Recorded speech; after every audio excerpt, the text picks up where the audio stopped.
All right, welcome back to Flux TV. This is Carlin Hicks with you as we're preparing for the second half of our Flux Sports Car Championship doubleheader here at Watkins Glen for round 5 of the Flux Season 5 Sports Car Championships here at Watkins Glen. Just finished earlier on tonight with the GTE race. Congratulations to NZ Jack for his victory in that one, but now we are preparing for the high-end, high-cost prototypes as the LMP2 class takes to the same legendary road of Watkins Glen for tonight's race. Round 5 of the championship of 8, so we're starting the second half of the season right here.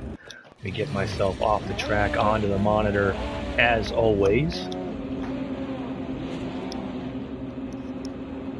These guys are running a 20-minute qualifying session followed by a 45-minute race, and despite my earlier protestations during the GTE race, we got pretty clear indication from our weather guys that there is going to be rain on the track at some point during the race, so that is something that these guys are going to have to prepare for and get set up for here at the legendary Glen. 5th round of the championship. As I said earlier, it's been a heck of a season. As always, we will give you a rundown here on the point standings during qualifying and hopefully a look at the track.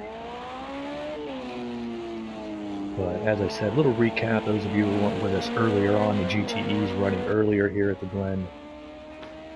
Saw a fantastic race with NZ Jack taking the win, Taijo finishing second, and Pogo Mojo joining him on the podium. It was Chevy Ford Chevy in the GTEs. And it's a big Watkins Glen weekend. We had the Indy cars last night, in which Mark Webber, who's in the field here tonight, got his second win of the season here at the Glen last night.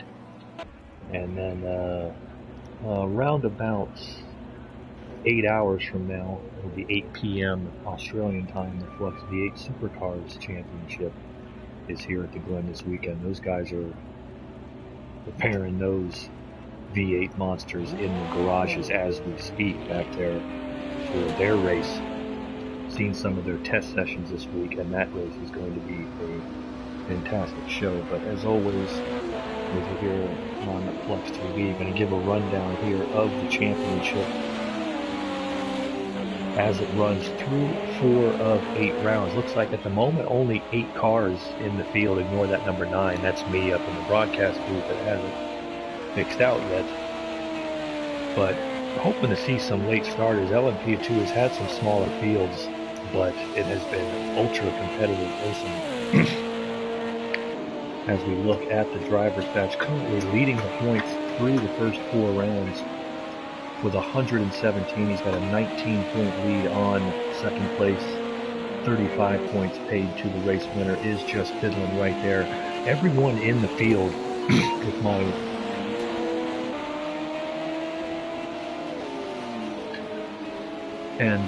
everybody running a Ligier. The LMP2s are basically a kit car. It's a Ligier chassis, choice of motor. These guys, almost all of them are using Ligier Nissan. If I'm not incorrect, somebody will correct me on that. I think everyone in the field is using the Ligier Nissan combination, but it makes for incredible head-to-head endurance sports car racing. And just fiddling his piloted around this season. He has 3 podiums and 4 races. They're all second places. As we look at his season run so far, Finland was second in the season opener, the traditional opener at Daytona, then 4th at Blair Springs, back up to second at Long Beach, and second last week at Indianapolis. So he has done everything. Liam has done, all right, calling out the track reporters there. He's done everything but finish at the top. And if those consistent finishes and built a 19-point lead on second, and if he can just maintain to just finish races with an 8, 9, 10 car field pad, he should be in good shape. He can stay in the top 5 to continue to lead in the points.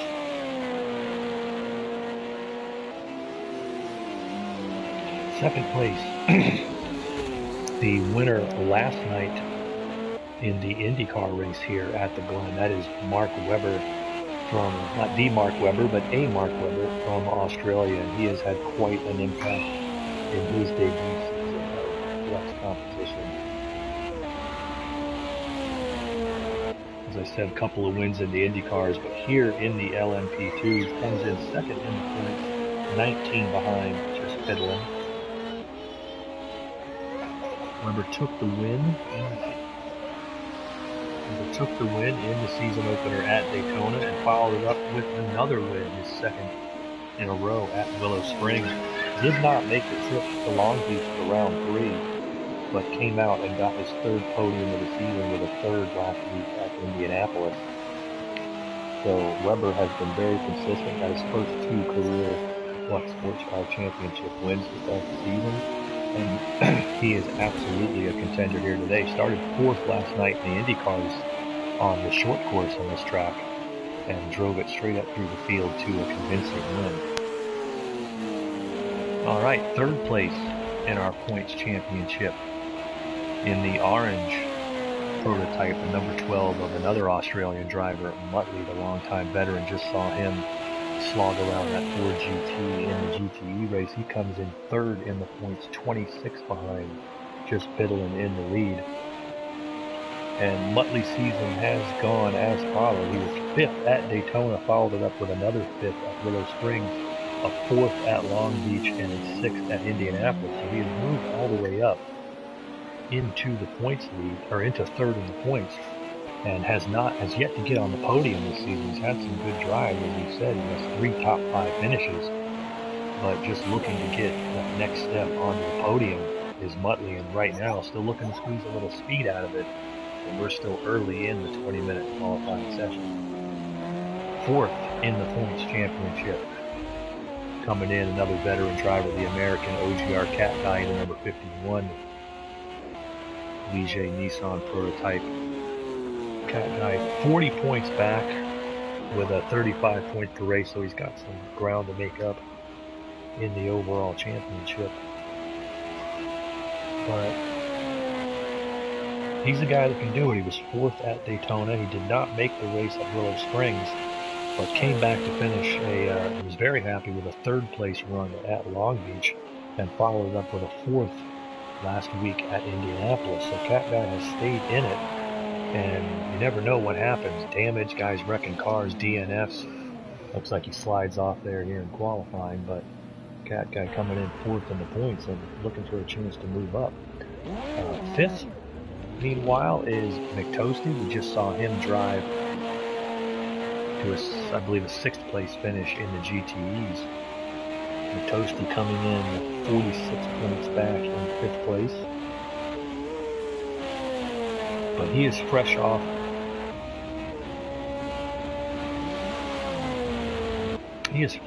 a win here last week's winner at the Indianapolis Motor Speedway. So he's got that Stork Hill Nissan running pretty well, and he wasn't running full time, I don't believe. Because he's won the last 2 rounds. Actually, I'm messing up my notes here. Get my notes correct.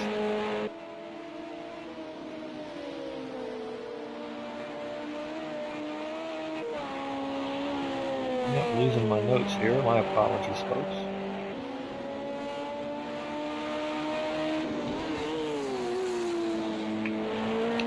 Gotta work through my notes, but yeah, in reality, McToasty, who just put up the fastest lap, he has won the last 2 races here in the LMP2s in succession. He won at Long Beach 2 weeks ago. He won last week at Indianapolis. I'm going to pull up his season stats here, but he has come on strong. After, I believe, missing the early part of the season. Let me just double check my notes here as we're getting close to the halfway point in qualifying. Yeah, McToasty did not race at either Daytona or Willow Springs to start the season. He picked up the ride with the Stork Hill team round 3 at Long Beach, and both of his races have been wins. He won Long Beach from the pole, and then got by Dirt Rally pole sitter to get the win last week. So back-to-back wins, and that quickly, the way the points are set up, he's right there in the championship. 5th in the points, 46 behind. And with the way this series is going, he might actually have a shot at getting into this. 6th place Green Gaming is not in the field this week, still out of competition, but 7th is Ty Joe. We just saw him in a thrilling duel in the GTE race earlier. He wound up bringing his Ford GT in 2nd, but he's now in the all-black Ligier Nissan, and he's going to have that thing roaring. Comes in 7th in the points, 62 behind, and it's been thanks to a bit of an up-and-down run. He was 10th after picking up some damage at Daytona, 6th at Willow Springs, 5th at Long Beach, and then did not race last week at Indianapolis. Taijo, of course, joining me in the booth on occasion. Those of you familiar with him, driver from the Philippines. He's the reigning Flux IndyCar champion from season 4 last season. Battling for the GTE championship as we speak. He's got some ground to make up if he's going to run out the rest of the season, but still 4 races to go. Indianapolis, Road America, Laguna Seca, and then the Texas Motor Speedway road course to close out the season. And this is a guy who has been known to put up some wins. 3-time career winner in the Flux Sports Car Championships. 3 career wins in the championship, I should say. 9th in the championship is Survivor. He's in that very nice looking number 17. The FA1 Motorsports car. Survivor coming in at 9th in the championship. A quick little look at his results through the season. Was 8th at Daytona and then got that fantastic podium at Willow Springs. He was thrilled with that one. And not just that, he had the fastest lap. Took the fastest lap bonus at Willow Springs. So big race day for him, but then came home with a DNF at Long Beach with engine trouble, and then did not make the trip and race last week at Indianapolis. So he's got ground to make up, but he's still in a position where he could challenge for the top 5 in the season points. And last but certainly not least here on the field was Cracked Piston, the Aussie driver. We saw him earlier in the GTEs, and as we say every week with him, he keeps that car together. He can put something together with that speed. Runs for the Aston Martin factory team in the GTEs, but he's running in the other FA1 Motorsports car, teammate to Survivor here this week in the LMP2s. And we'll see if those two can pull that thing up a little farther that they want to go in the standings.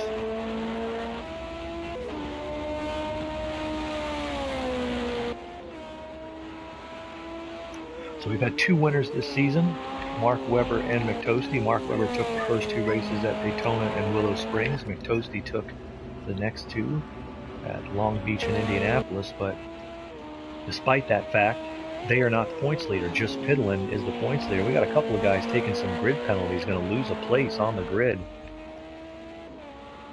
which with a single file rolling start is going to be pretty vital right now. So definitely have an interesting look.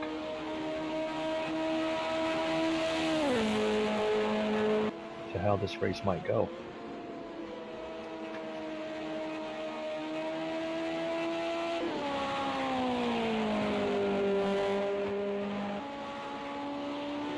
Zach Millar checking in. Hey Carlin, good to see you on the broadcast. You guys are going to bear with me through the last 6 minutes of qualifying, however, as I am going to make myself a coffee for this broadcast. Let's get back. McToasty's now waiting in the pits. He's got half a second right now on the field with a 1:30.602. Mark Webber, meanwhile, he's still out there tearing it up, looking to close that gap. We've seen some pretty sizable gaps in qualifying for these cars, which is a bit of a surprise. But in race trim, it has been extremely close.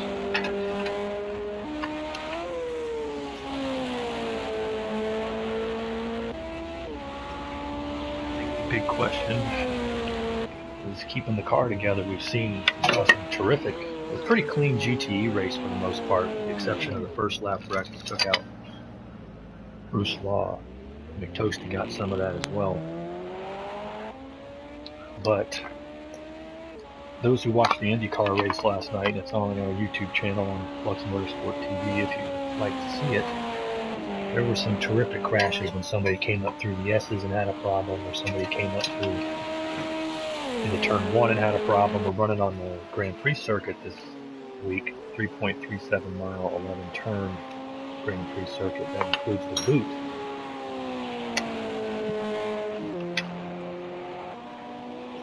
But still the same principle applies. This is a lightning quick track, one of the fastest on the circuit in terms of average speed. Alright, McToasty's back out in his store pill number 2 car, and he's still 2/10 ahead of Mark Webber, but obviously wasn't comfortable enough with it to sit on that time. Just Piddlin's in 3rd, but he has that one-place grid penalty to deal with. Most of the field back in the 31s and 32s. Only Mark and McToasty so far have. Mark Webber and McToasty have so far broken into the 130s. Or if McToasty's going to stay hot, we'll try to do a track walk here with him as he's coming out of the boot.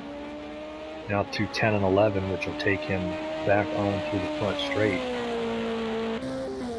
And if he's going to keep going here in his DJ Nissan, let's take a look. You come out of the final turn, it's an uphill climb to the start-finish line, and then it abruptly drops downhill into turn 1. Now turn 1's tough to navigate here, hard on the brakes. You got to get to the inside, but not so close that you get loose. You want to ride the curb there a little bit, the rumble strips, and then it's up through the famous S's.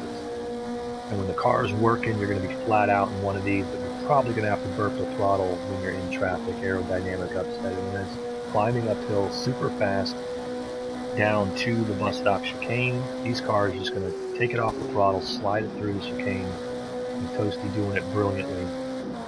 Then it's into the carousel, high speed, keep up the speed, ride it all the way up to the curbs, and now down into the boot, the extra section from the Grand Prix that the Grand Prix section has. Very poor traction through those corners. You're going to see a lot of marble build up on the tires as the race goes on here. The car wants to kick out on you, but you get back on the throttle. It's extremely fun to drive this track. Very challenging, but very entertaining place to drive. As you come out of the boot here, same deal, very sharp corner. Dirty air is going to throw you around if you're in traffic.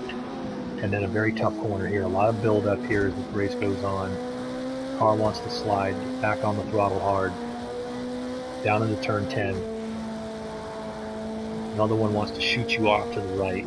Keep it in the rumble strips. Down into turn 11 and back onto the front straightaway. You climb the hill. Across the start finish line. And you've not quite bettered your lap, but still a very good run there for McToasty. Cat Guy, checked in with him earlier, I believe. Did I not talk about Cat Guy? I'm pretty sure I did. Comes in 4th in the points. Everybody here in the house excited. He does have the one podium this season with the 3rd place at Long Beach. Currently 5th of the 8 cars. Pretty small field again, as we said. Usually we've been getting 10 to 12. Small field this week for the LMP2s at Watkins Glen. Cat Guy would like to be a little bit farther up than that. See if he has something for Ty Joe in front of him, but at the moment, McToasty and Mark Webber, they are just the class of the field so far. This season. If they come in, as I said, because of absences or DNFs, they are not the point leaders.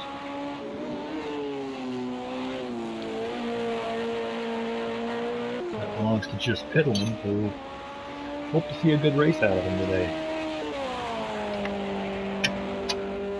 You don't have a big field of cars like this, traffic doesn't become as much of an issue as it does pure performance. And in this race, as we said, the big what-if factor here, we did not expect it.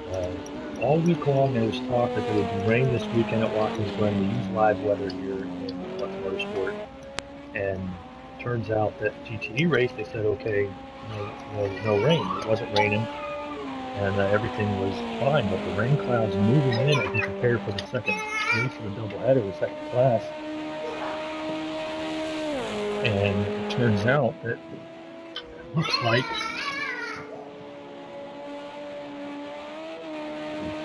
at some point we are going to see the rain clouds moving in and see some showers here in the Glen.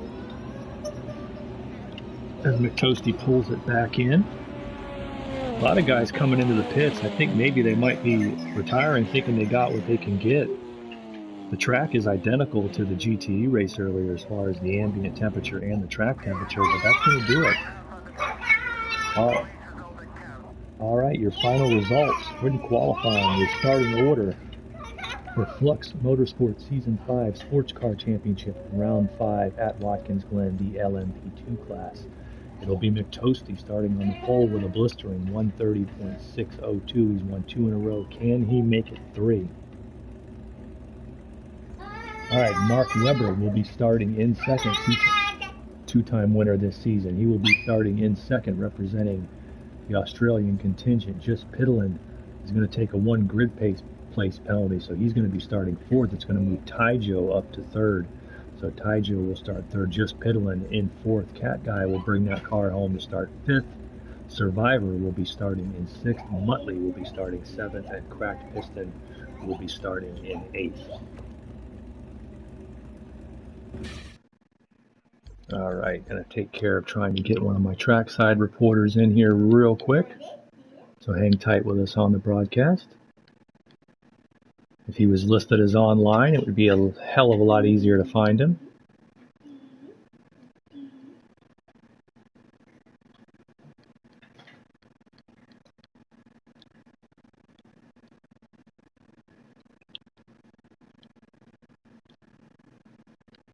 Get the invites to the booth as these guys get their cars ready.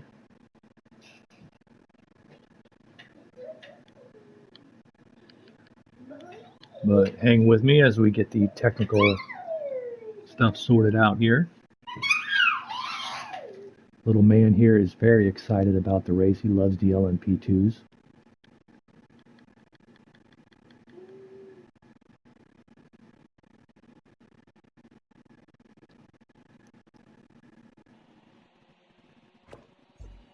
All right, let me get myself out of the track onto the monitors. These guys are going to do a single file, or a single formation lap, and then it will be a single file start. Been determined the rolling starts have been much cleaner single file, the drivers and the marshals preferring it. And we'll look to see if Super Crusher joins us here in the booth at some point. But 8 cars taking the start, as we expected Taijo into third because of the grid penalties during qualifying. Looks like Muttley got one as well, and he'll be shotgun on the field. But we're excited to be here at the Glen again. We had a great GTE race earlier. Flux Sports Car Championships. Second half of the season kicking off. We'll be looking for that. Just Piddlin has a 19-point lead coming in. He's going to be starting in fourth. And can he maintain it? It looks like Taijo has blown his motor, and so right at the start of this race, we already have some technical snafus. So an already relatively small field here in the LMP2 class today has been shortened by 1. Taijo is out, unfortunately for him. And so it looks like 7 cars going to take the field. That's going to move Just Piddlin up to start third, Cat Guy fourth, Survivor fifth, Cracked Piston 6th, and Muttley 7th. So McToasty brings us around.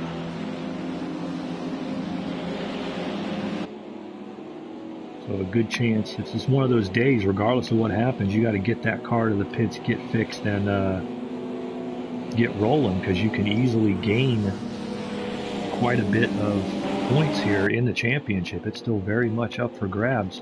As I said, McToasty and Mark Webber, those front 2 cars, they're the only 2 winners, each of them with 2 wins on the season. But it's just Piddlin back there in third. We'll be looking for in the Fanatec car who leads the points with 3 podium finishes. He's been second 3 times this season. What does he have for him? Well, they're waiting for the lights. Looks like it's going to be another great duel in the Flux Sports Car Championships here on Flux Motorsport TV. We're glad to have you with us.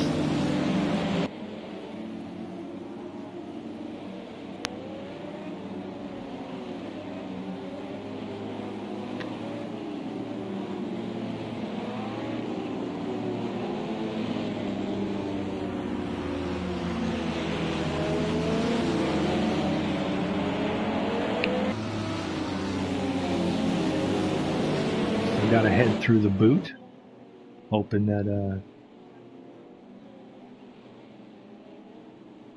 it looks like Ty Joe's joining us in the booth, hoping to see Super Crusher pretty soon. If you're watching Super Crusher, you got all your pertinent invites and credentials sent to you. Well, what happened, Ty Joe? I accidentally clicked the exit button. I know. We'll call it a drivetrain issue. Yep, and go ahead and get to the race here as we're just about to take the green. McToasty leading him down, Mark Webber coming up behind him. These are the 2 winners this season, but it's just Piddlin who's your points leader, and here we go.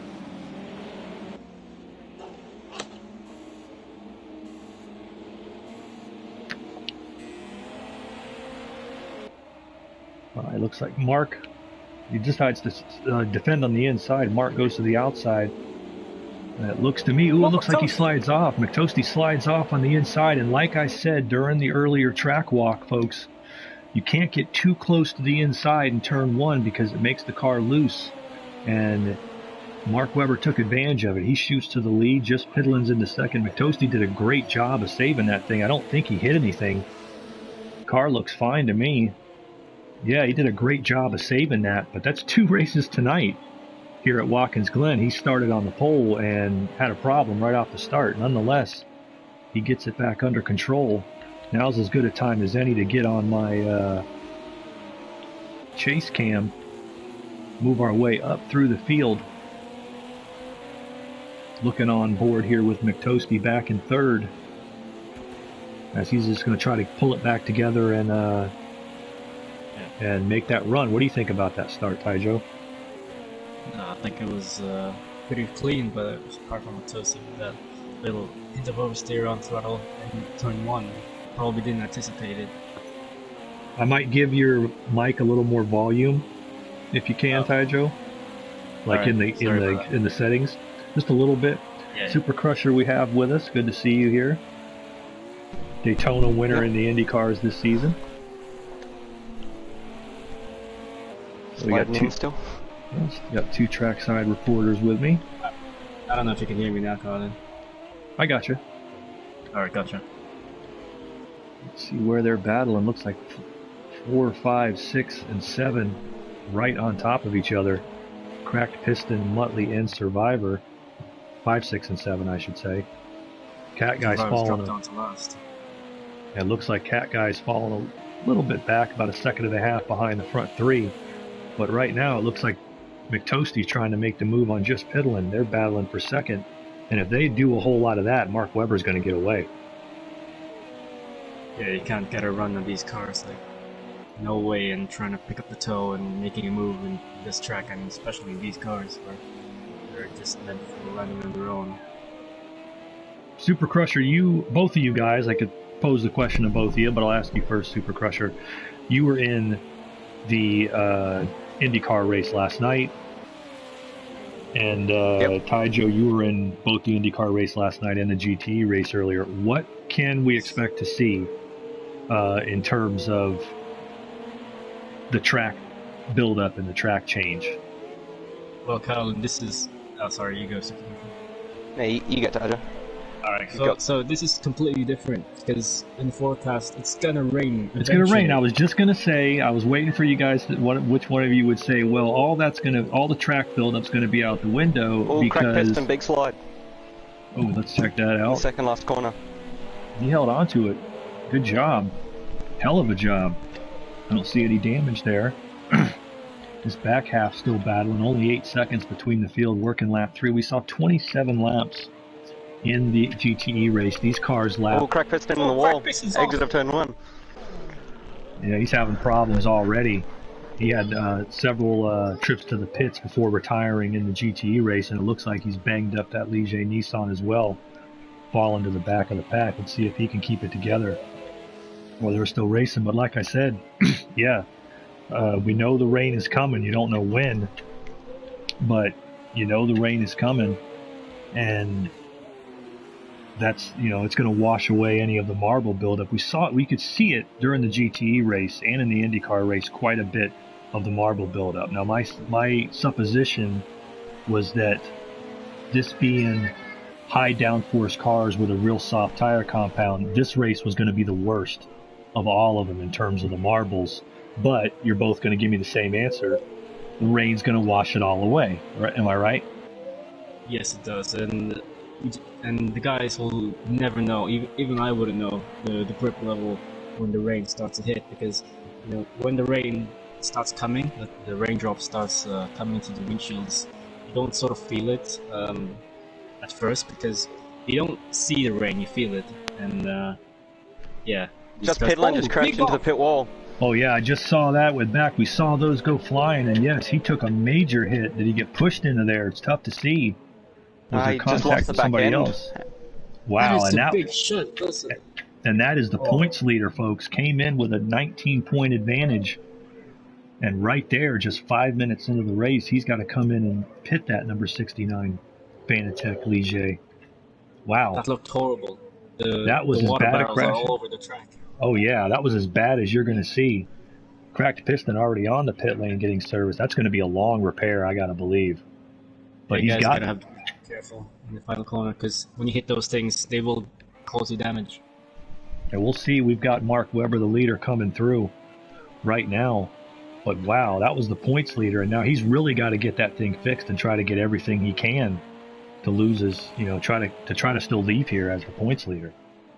And this is the section right here as he's coming down. Let me wait till he gets through the boot, and I'll point it out. I was telling some of the drivers pre-race, have an IndyCar win here in the wet back in the day. Right through this section back here, the water will puddle really, really bad when it starts to rain. It's worse on the short circuit because you have a longer build-up to it. You have more speed, but I think we're going to see that probably here today as well. Cracked pistons out of the pit now. Depends and, what kind of rain it is, because in the light rain you get sort of have more reference as it is to the dry, the grip levels compared to the dry. But in the rain, it's almost like driving a boat, because and the grip level disappears much more massively because of the amount of water on the track. So tire wear is going to be off the roof. And the question is, you know, how hard's the rain going to come down? You know, like I said, you know, judging by what we know of the technical specs of the algorithms in a 45-minute race, it could come 10 minutes into the race. It could come 10 minutes from the end of the race. So you don't know when that is, and these guys are going to have to be ready to pit for it. And like you said, is the track going to be really, really wet? Is the track going to be only wet in places? Do you have to manage your tire temperature when you're not in the wet sections? Because that becomes a whole other factor. And, you know, I don't think we'll get probably a downpour, but it could, you know, depending on how early it starts, the track could pick it up pretty quick. And at the moment, they're in the 132s, the top two guys. Mark and McToasty are the class of the field right now. Yeah, Victosis catching up 3 seconds gap now compared to 4 seconds a few laps earlier, but Mark Webber's still maintaining that gap, still trying to keep it on his toes. Yeah, fastest lap currently Webber at 132.440. He's going to cross the line this time with a 132.5. McToasty right behind him with 132.3. So he is chopping away little by little. As we said, with just 8 starters in the race and just 7 still running, traffic's not going to be a big issue, even though he is coming up on some lap traffic now. But we're still early on, running lap 6. Lap times in the GTEs were, where were they at? The 148 range? Is it like that? Yeah, I don't remember. It Somewhere wasn't up. raining, so. Yeah, it was somewhere up. 145s, 143s, about 10 seconds slower than this. 142s, Yeah, exactly. 143s. That is going to add some laps here. We're just over 90 seconds for the quickest driver, so that tells me we're going to push somewhere in the neighborhood of 30 laps. Don't know when the rain's coming, but I think tire management's going to be a big deal. Super Crusher, as we said, you've run the Indy cars are a high downforce car. You ran it on this track. Before you come in for the rain, what are you looking for? You're looking for just the glaze of water over the track. That's normally the telling sign that you need to come in for wets. Oh yeah, yes. There's guys who made their career in real life Indy cars on being able to go that extra lap or what have you. I think it's a big gamble, Taijo. When would you make the call? I will make the call when I could feel I'll start losing time, but it's hard to really tell because when you feel like you still have grip, because when there's patches of the track that's still dry, and you could feel like you can still make up more time than the guys. Midland spun out again in the second last corner. And he looks like he's having all kinds of problems. Trying to pick him up here. There. Oh, and that's major damage. His whole front end is gone, and that is going to be a major repair. Wow, he's got to make it. He needs these points. He absolutely needs the points, so he's got to make the repair. But this is turning into a nightmarish day at Watkins Glen for just Pidlin, points leader. Yeah, so Toasty's now brought the gap down to just 2 seconds now. Yeah, he's to Mark. That's going to be a difference what starts raining. And if Mark probably has more pace in the wet, and if he's probably tested that out, he might have a wet setup on, but it's not too early to be sure. Too early to tell. Yeah, you're right. Who decided to gamble and go with the wet setup, and who decided to, how did you decide to attack this race? And if you went with a wet setup and it doesn't rain till there's only 10 minutes left, then maybe you're at a disadvantage. But we'll see. Just Pidlin's, he's going to be in there a while, but I got a feeling he's just got to get every point he can and stay in this thing. But McToasty coming up on lap traffic, that's cracked piston, I believe. Yeah, he's got to let him through into the finals after this first corner. Yeah, this is where you let him out, right here. He doesn't let him go? Hadn't let him go yet, but he may not have felt he was right there with him yet either. Yeah, he lost time there. Washed out in the dirty air there. That'll happen. Like I said, when I'm the guy getting trailed, I'll get out of your way, but you got to get to me. I'm not going to let off the throttle and lose 2 seconds myself to let you get there. So I understand the philosophy of wanting to run your own race, but I'd say Toasty's when you get less than a second now, almost. Yeah, Toasty's loving this. Less than a second now. Yeah, he's closing in now.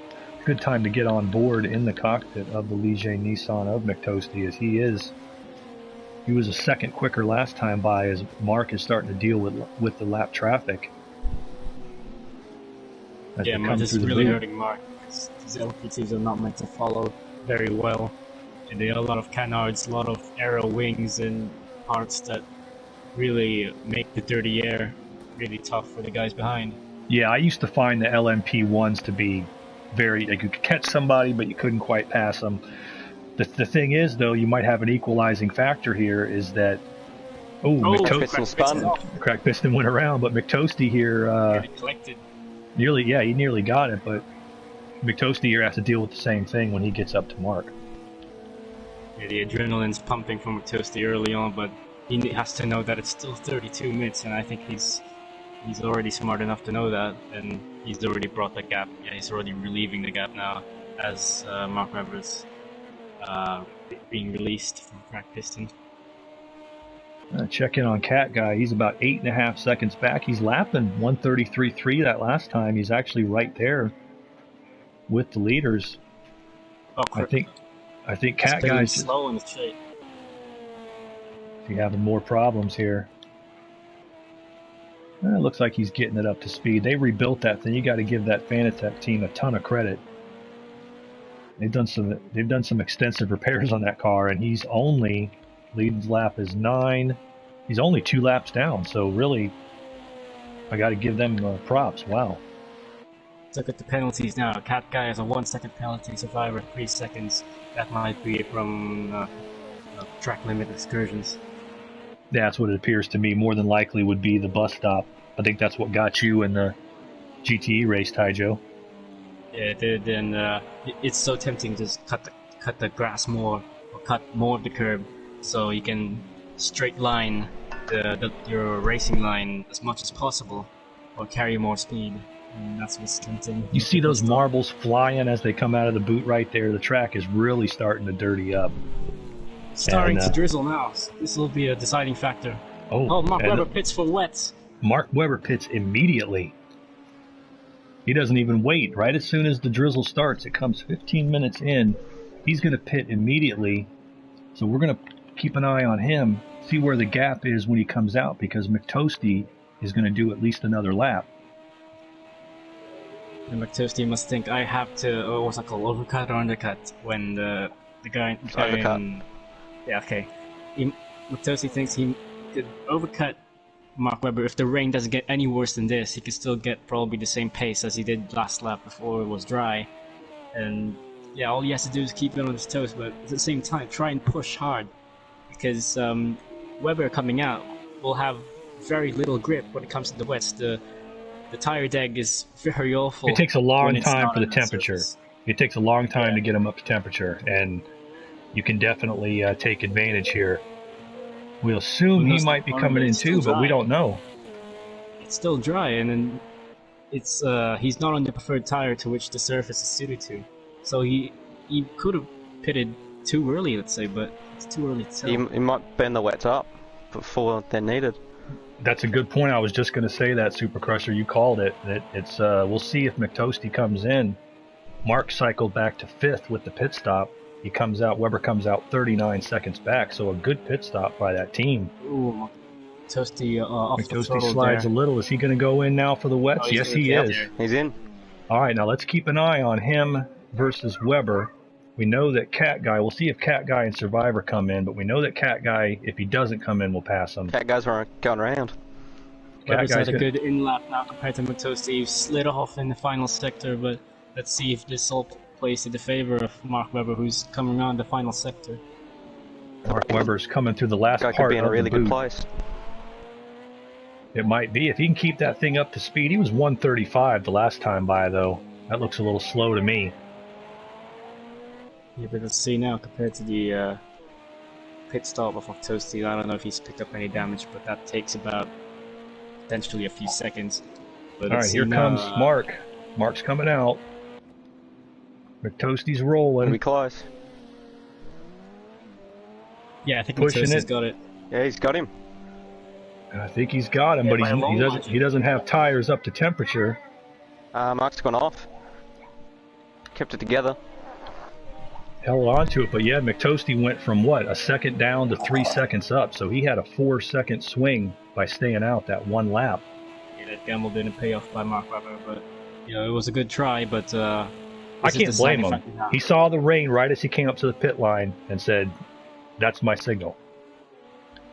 He could have thought that the rain will get even worse at a faster rate, and there was no point in.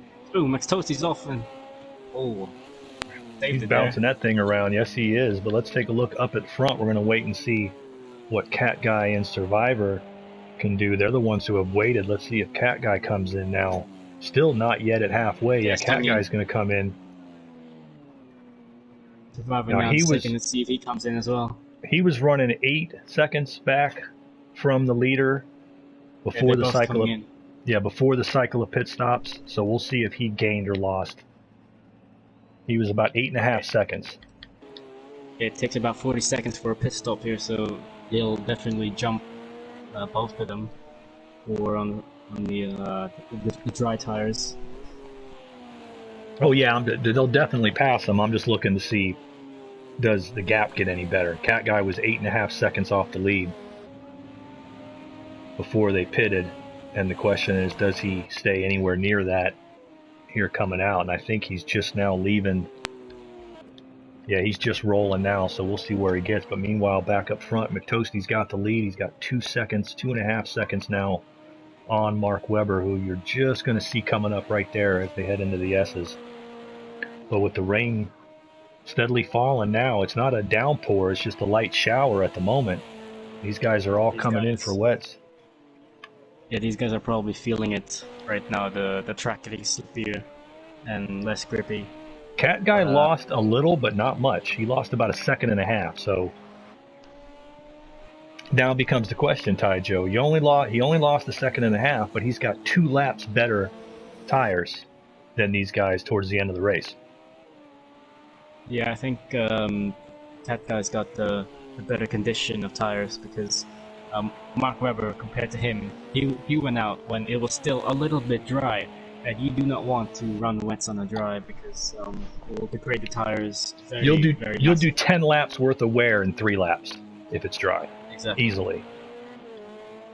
So Cat Guy, he might be in a good spot. Let's see if he can maintain pace with him. He's 10 seconds plus off the leaders. Let's see what our timing penalties. You said 1 second for Webber and Cat Guy. Just about all the guys in the middle there. But McToastie's up front, and at the moment he's maintaining that gap. Let's see what his lap time is here in the wet coming by. 138.3. About 6 seconds slower. 138.8, so he's half a second quicker right there. Yeah, they're pretty much even at this stage, but it just depends on how the car is going to treat them in the later stages as they start to wear. Crack piston in the wall again. I was having a shocker now, but compared to just Pidlin, it's still in last. Looks like he's going to be back in again for repairs, and that's exactly what just Pidlin wants to see, because everybody that has trouble and has to come into the pit lane, Pidlin can gain a position and gain some valuable points. And if he can get enough positions, certainly if he can get in the top 5, he would probably walk out of here with his points lead. Yeah, you can see the spray now coming out of the back tires of these cars. Yeah, it's starting to get pretty wet. I don't see the puddling yet, but it's definitely getting wet. This is conditions, though, that are still going to be wearing the tires until you have real water on the track. Now you're starting to see real water on the track, so it's not going to be too bad. But that was a pretty good run there of, 3-4 laps with pretty dry conditions that these guys were running, especially Mark Webber. He ran about 5 or 6 in pretty dry, relatively dry conditions. Now, you can't avoid it. You're going to have to do it for a couple of laps at some point, but does he have too much? Because he's falling back now. Yeah, everyone's going to be much slower in this lap. You can see the spray now, the mist coming out of the back tires compared to a few laps ago, which was barely anything. I think we can call it. I think we can call it, guys. The 131.8 that McToastie put up is going to earn our fastest lap bonus. Yep, that's about it. That's where it stands. Because no way these guys are going to get any laps faster than that. If anybody does, they're going to the tech inspection trailer immediately following the race. Exactly. Mark Webber's pulled off considerably slower lap, but still 4 seconds. Still waiting for McToastie to make a mistake, I bet, but we're back to 3 seconds now. Too early to call it. We're still, as he said, we're about 30 seconds away from taking the cross flags for halfway. But maybe it's the exact opposite of what you said earlier, Ty Joe. Maybe Mark Webber had a fast setup for the dry, didn't anticipate the rain, and just decided to go and get what he could early and hope he could manage. Because that's 2 laps in a row now. He's losing pretty significant time to McToastie here in the wet conditions. Or overall, Mark Webber just didn't anticipate the grip level, which is understandable because you never knew what the rain will hit, like how much intensity the rain will hit. He's probably expecting it to be heavy rain in this, but he's had a heck of a weekend already. The winner last night in the Indy cars. He can drive anything.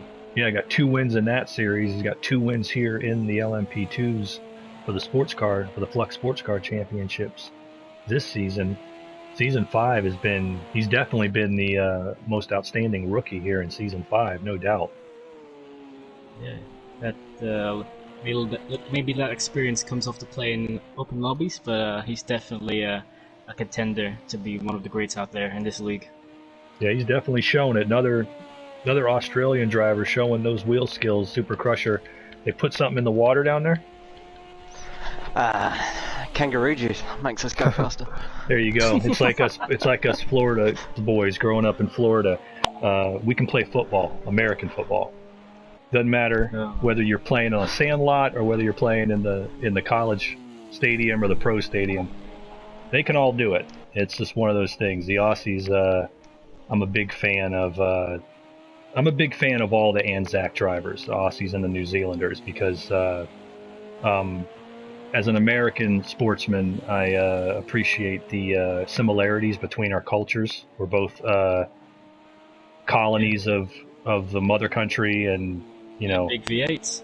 Yeah, the V8s are like a NASCAR. Yeah. You guys love IndyCar racing just like we do. There's a lot of compare. I love following the Aussie drivers, and we got a number of them that are doing great here. As a matter of fact, it was just earlier that one of the New Zealand drivers, NZ Jack, got the win in the GTEs here, right on this track. So they're always showing up, but we're now past the halfway point. It's a shame for Pidlin that he had the damage earlier, because he's running like a second lap faster than anyone. That is a good point. Let's take a look at him here. 138.6 in the wet, and he's looking ahead at Cracked Piston going, that's 20 seconds ahead, and that's doable. So he can definitely try to get sixth and pick up those points. And if anybody else has a problem, he might have a shot there. Survivor's fourth place, and that's going to be in jeopardy because, as you can see behind him there, Muttley up in fifth is moving in on him. Yeah, you can see the puddles there just pulling up through. Yeah, right where I spoke of, right in that section of the track, you're going to start seeing them puddle up, and it's going to get to a point where you have to lift the throttle on the straightaway going through it. If you don't, you'll make it through once, you'll make it through twice. The third time, it'll put you nose first into the wall, and it's very tough to deal with. But it looks like it's going to be a fight, as Survivor and Muttley are lapping. Muttley gained some time on that last time, but they've pretty much been the same speed. We'll see if he can catch up, but McToastie's still managing that gap. He was a little slower that last time by.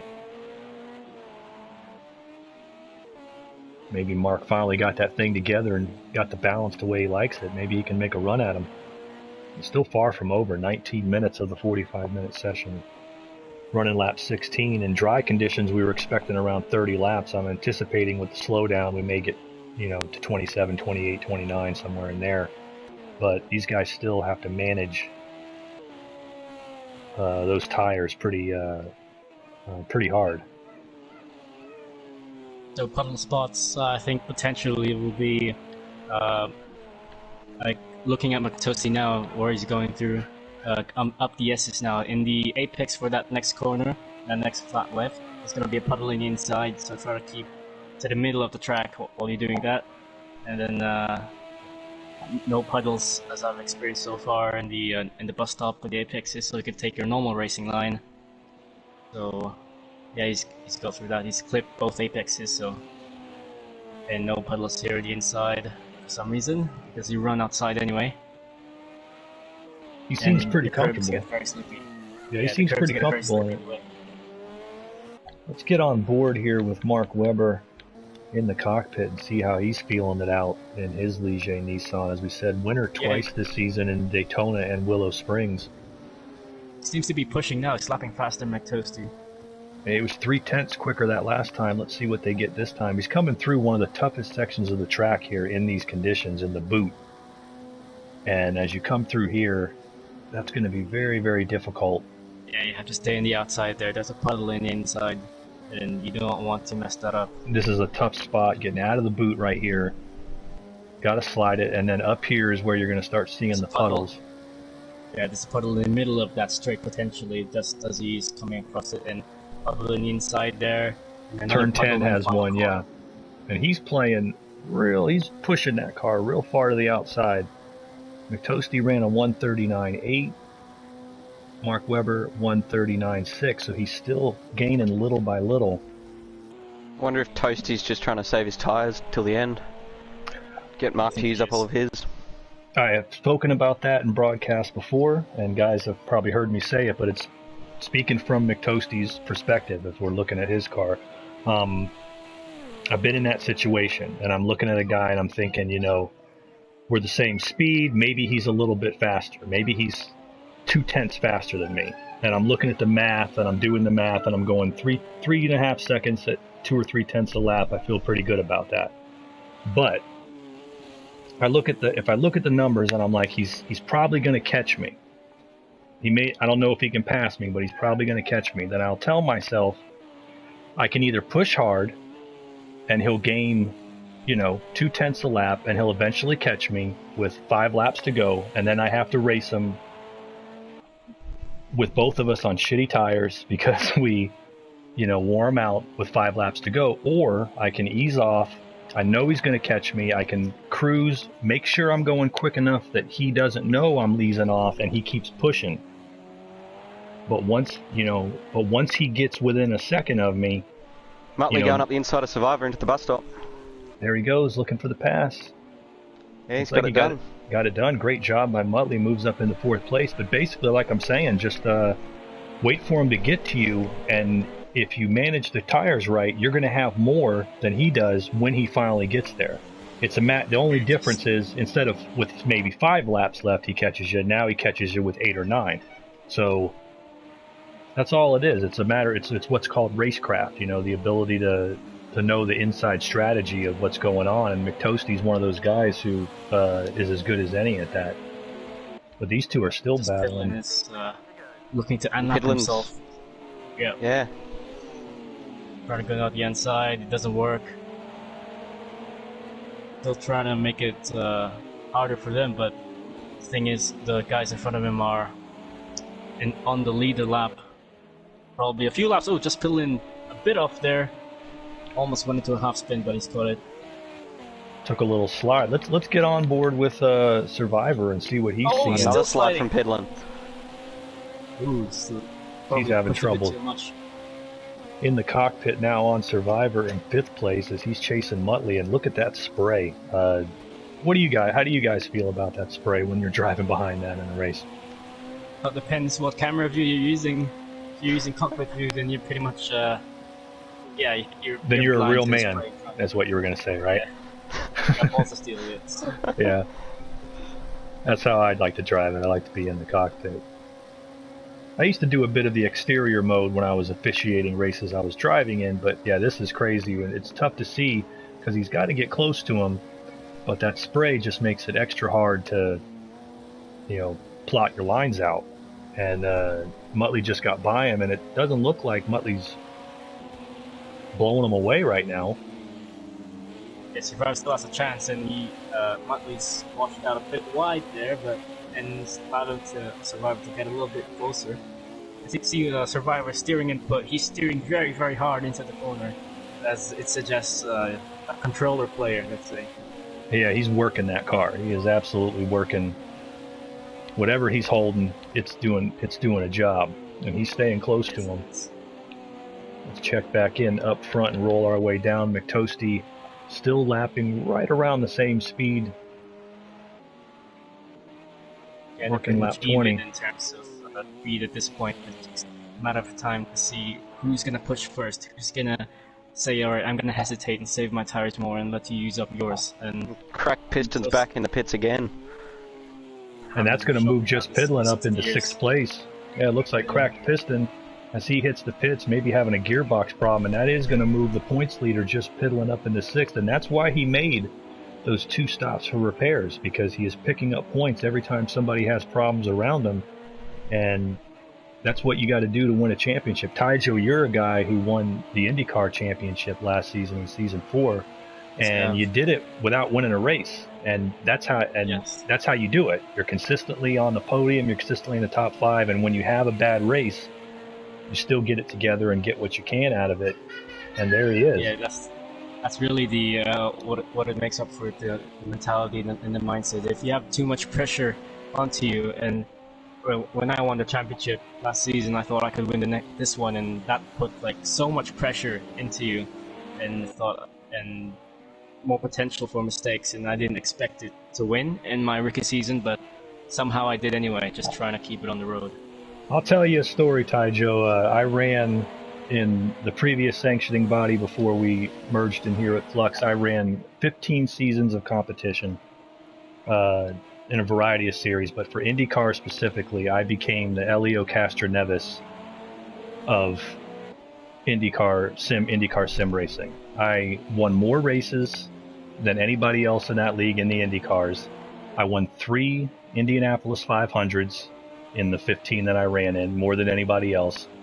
But it took me until my 12th season until I finally won the championship. I finished second 6 times in the championship. Yeah, that's how you do it. Until I got it, until I finally did it. And so, trust me, when you get one out of the way early, like you did, you know, it takes off a lot. It takes off some pressure because you've gotten one. Now, I know you're feeling that strange pressure of, I've won the championship but haven't won a race yet in the series. Yeah. That's the one that's bugging you, but that's an anomaly that happens. It's sort of a different pressure because when I won that championship, I thought, I felt like I was, like, many people got unlucky. People who were obviously faster than me got so unlucky, and I thought I didn't deserve it. But the standings says otherwise. But in this one, it's different. I thought I want to win another one if I could win that one. So we have a saying here in the States about basketball that says, "Oh, someone's off in the first corner. Who's that?" It's Cracked Piston. That's Cracked Piston. Oh yeah, his whole front ends. He's going to be back in the pits for sure. He's got to get out of the way of Mark Webber Mark here. Webber's behind him. He's got to move for Webber. Yeah, he's got to move at that point, but it doesn't seem like he's flashing his lights at him. Yeah, he needs to get out of the way with a damaged car. He's got to. Yeah, there he goes. Does a good job. Excellent job by Piston. Yeah. Finally getting it to where he could do it. But yeah, wow, that flipped quickly. But Mark Webber lost about a second then. Yeah, that's tough. That's just how it comes through when you're coming through the traffic. We're inside of 10 minutes now, and if Webber's going to make a run at McToasty, he's really got to do it. But it's like you said, Taijo. It's it can put the pressure on you. I had gotten to the point in IndyCar racing where I was winning races. I just wasn't winning the championship. And I did enough of them to tell you that when I tell you I finished second 6 times, I mean I finished second by 2 points, 3 points, 7 points, 5 points. Like very little. It all comes down to, yes, in that race where I banged the car up, if I was able to finish 6th instead of 7th, I would have won the championship. Or in that race where, I spun out, if I had gotten it going and finished 9th instead of 11th or 10th, I would have won the championship. That kind of stuff comes up, and so you really got to stay on it, and you got to give Pidlin credit. He's done that and moved the car up. He managed to unlap himself from Survivor, but he's still just stuck behind Muttley. A Cracked Piston, there he goes. He's pitting now. He's made it through an entire lap of that kind of car in that condition. But Survivor in 5th, Muttley in 4th. Let's see what kind of penalties that have occurred. Muttley's got a 10-second penalty. That's going to move Survivor up to 4th place. That is true. This is significant. That's got to be a pit lane violation. 10 seconds is a speeding violation, so that's 10 seconds. That means that with a 3-second penalty on Survivor, Muttley has to have at least a 7-second lead in order to hang on to that position. So with less than 8 minutes to go, he needs to push to try to get away from Survivor to hang on to 4th place, as you called it, or Survivor will move up. Cat Guy has been quietly sitting there in 3rd. He's got no pressure from behind. 23 seconds on those behind him. He's 27 behind those in front of him. He's not been lapping as quick as them, but he came in 4th in the championship, and he's going to gain ground on just Pidlin. This says a lot of the speed of the 2 guys in front, and they pulled off, I think, from I remember, almost a 30-second gap to the rest of these guys.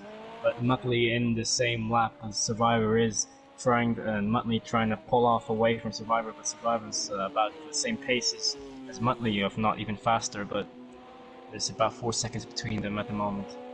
Yeah, and Muttley needs to make that gap. And you called it. McToasty and Mark Webber are, I think, looking back at the way the race has played out, McToasty and Mark Webber, it had equalized to where Cat Guy at least was as quick as them once the tires had worn in. But once the rain came, those two have been faster than everybody. Muttley's now catching up to the back of Cracked Piston to lap him. Yeah, he's Headland's moving still up just on him sitting now. behind Muttley. He goes up the inside. Yeah, Muttley's letting him go probably. Yeah. Supercross, this might be your opportunity to do a track walk on someone. What are you picking? We'll do Toasty. Alright, we'll get on board Alright. Yeah, let's get on board McToasty for you. We'll go wait till the next lap, wait till he comes through the boot. Now this might jinx him. So if McToasty's watching, you better stay on the ball here. He comes through the boot. He's got 3.5 seconds here, plus the fact that Mark has a 1 second penalty, so Mark has to pass him and build that slight gap. At the moment. Yeah, Toasty's just been a little bit quicker in the last couple of laps, just a couple tenths quicker. He can gap out to 4 seconds. He's got us in the bag. Well, I wouldn't say in the bag. This thing could go in the wall at any moment. But he's pacing it well. Bigger, so. Yeah, you can see the puddles. Look at inside of turn 10 here, inside of turn 11. Alright, Supercrusher, there you go. Alright, your call. Alright. Coming down the main straight now. Just keeping it nice to the left. Starting the lap now, okay. Brakes down into the first corner, about the 300, avoiding the puddle on the inside quite nicely. Coming up to the S. Got to be careful of the puddles on the curbs on all 3 corners of the S, especially this last corner here. It's just a little kink to the right, but it has a very mean puddle on the inside. Now coming down into the bus stop, you've got to be careful that you get your braking point right, because if you get it wrong you can end up just spinning or out into the outside wall, but he gets it very nicely as he pulls it through, avoiding sometimes on that outside curve there can be a little bit of puddles, so he avoids them nicely. Coming through the long sweeper, avoiding the puddles on the inside very nicely. Now coming down into the back section now, still avoiding the curb on the inside because that's where the puddles are. It's been a very clean lap from him so far. Still just a great lap so far, avoiding still just the middle line of the track, just avoiding those puddles. Got to be careful of the standing puddles on the straight here.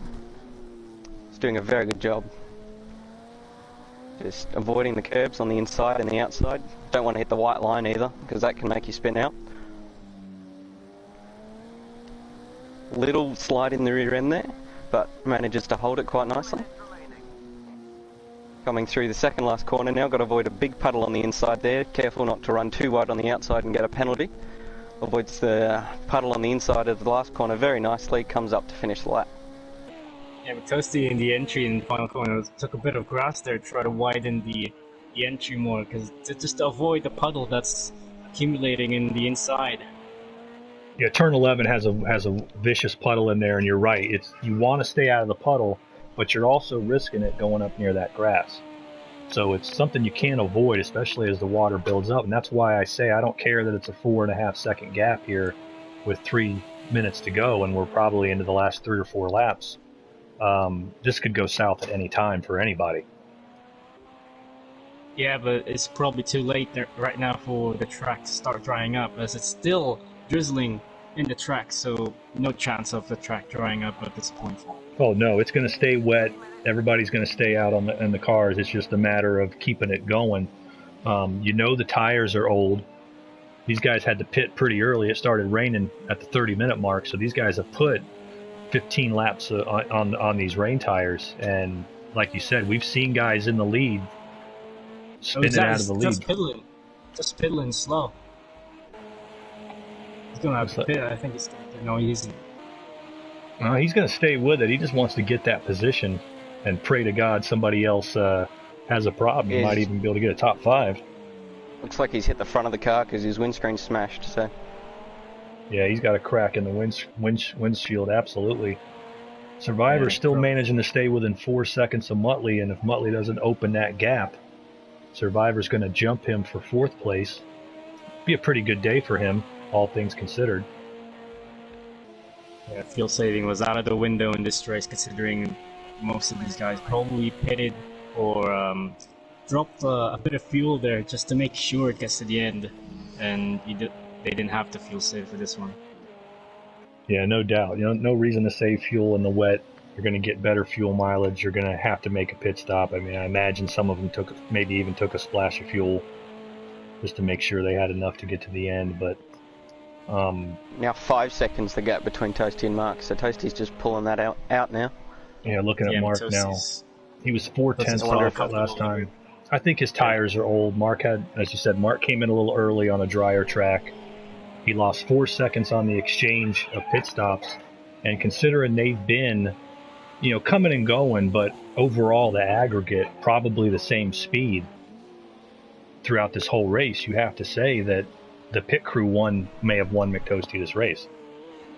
The pit strategy and the pit crew. Yeah, but McToasty made that call at exactly the right time. Exactly, that's what I mean. Yeah, the strategy, the pit cycle. I'm not taking away the credit very well for to hold it too. Yeah, they did a successful overcut on Mark Webber, testing the grip levels while it was already starting to drizzle.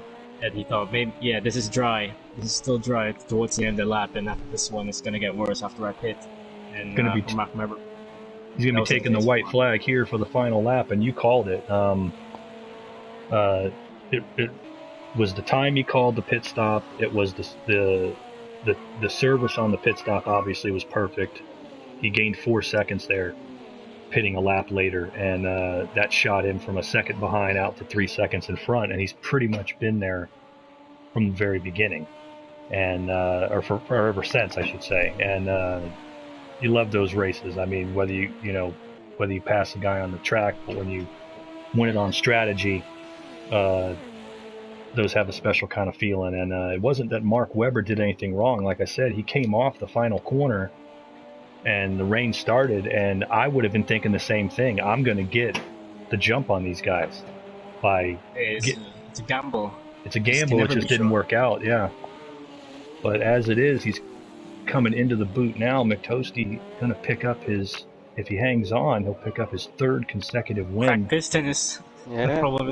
There you go. It's gone through safely. Making McToasty sweat it a little bit, but McToasty would pick up his 3rd win in succession, Long Beach, Indianapolis, and now at Watkins Glen.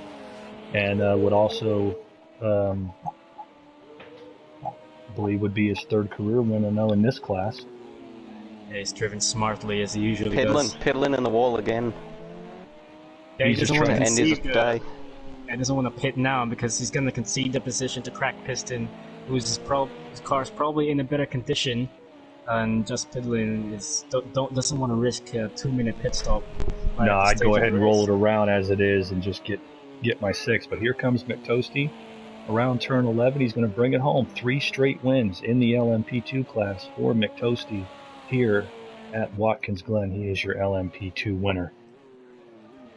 Yeah, great race. Fantastic run by him. Going to come home with the win. Mark Webber brings it home in second. He had a great drive as well. Just, as we said, didn't quite work out with the strategy. And Cat Guy still on the track looking to bring this thing home in 3rd. That'll be his 2nd podium finish of the season. And he'll gain some ground in the championship on the points leader. But man of the hour, McToasty. What do y'all got to say about his performance? Oh, you go first, Patricia. It was a brilliant drive, just being able to keep it on the track in the wet, and having the faster car in both the dry and the wet is very impressive to do, to set up a car like that. So yeah, I agree. And from McToasty, that could have ended worse than it actually did. Like the gamble with Mark Webber, like he did. It was also a gamble with McToasty as well, because that rain could have gotten worse while he was still out, and he could have lost more time on the in lap. But he anticipated that very nicely indeed, and it paid off in the end.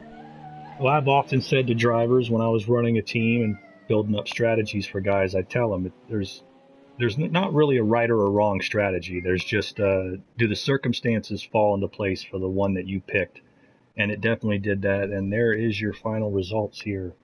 So let's give it to you. Your final results for Flux Season 5 Sports Car Championships, the LMP2 class, Round 5 at Watkins Glen. McToasty picking up his 3rd consecutive win as he puts up another excellent performance here at the Glen. Mark Webber brings home that car in second. Another masterful drive from him. Those two going to gain significant ground in the championship. Cat Guy picks up his second podium of the season in his Ligier Nissan. Good run for him. Survivor does, in fact, jump up to the fourth place finishing spot with the Marshall's decisions coming into play. Fifth place is Muttley, a solid top 5 run for him. Just Piddlin brings it home in sixth, came up with the points lead.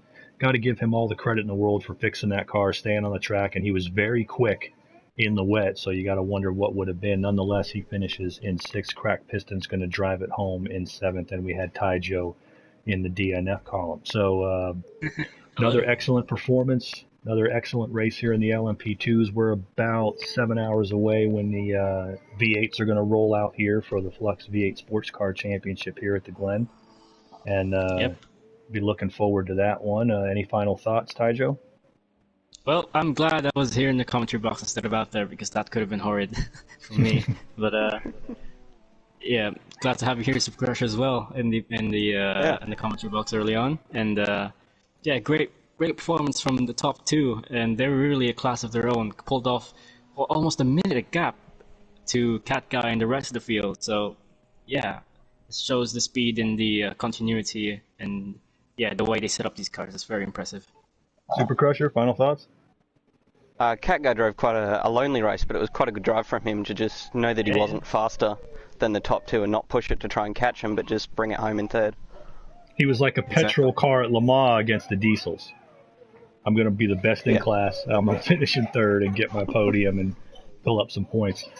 Obviously, kind of like the houses in Le Mans. There you go. Obviously, I'll have to say you can't take anything away from the top two. They were the class of the field, but a Cat Guy and what Just Piddlin did to grind out and get the points that he did, he deserves some credit. I think he'll, if not the points leader, he'll still be right there going into Road America. So it's time to. So it's time to sign off. All right, it's been another good night. Remind you guys to check us out at fluxmotorsport.com. So for Super Crusher and Ty Joe, this is Carlin Hicks signing off. We'll see you next time.